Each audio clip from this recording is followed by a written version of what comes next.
Well, now at 5:30 tonight, what President Donald Trump is calling his big, beautiful bill includes big cuts to the SNAP program. And tonight, local food banks are speaking out against those cuts. They worry it will drive too much demand to food banks. 10 TV's Tara Jabbour has the story. This warehouse here at Mid-Ohio Food Collective provides food for over 1 million people here in Ohio. Now, they say if that big, beautiful bill passes, then it'll create more demand, and they're not sure how they'll keep up. Janetta Powell knows what it's like to rely on SNAP benefits. She has 6 children, and when she was diagnosed with cancer, she couldn't work. SNAP did give me those stamps to assist with supporting my children and making sure that they eat and making sure that I was able to eat. Powell says that SNAP helped her when nobody else could. Now she worries about the future of the program. I have experienced the highs and the lows, and without that SNAP, it's really hard out here. It really is. People are suffering. The Mid-Ohio Food Collective says SNAP is the first line of defense against hunger. They worry that without that line, everything will fall upon food banks. More and more people are going to show up, and they're going to have less food to give each person that shows up. Ultimately, it's going to hurt a lot of Ohioans who don't have enough food for themselves, their kids, seniors, folks that are disabled are going to really suffer.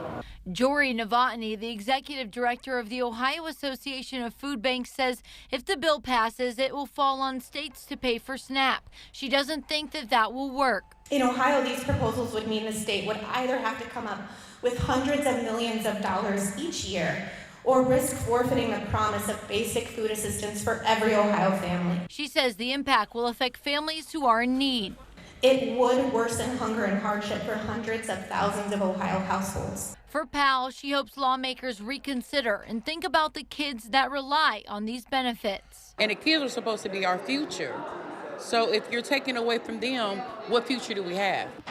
And lawmakers are expected to vote on that big, beautiful bill by July 4th. Reporting in Grove City, Tara Jabbour, 10 TV News. Tara, thank you. Less than 2 hours ago, I spoke with Ohio U.S. Senator Bernie Moreno and asked where he stands on cutting those SNAP benefits. Thousands in Ohio of criminal aliens that are getting these kinds of benefits. So that's what we're doing. That's the extent of it. We're strengthening these programs to make sure that they exist for the future for the people who actually need it.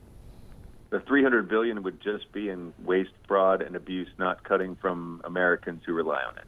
Well, remember, it's $300 billion divided by 10, right? So that's $30 billion a year. A big chunk of that is criminal aliens. Another big chunk of it is able-bodied Americans.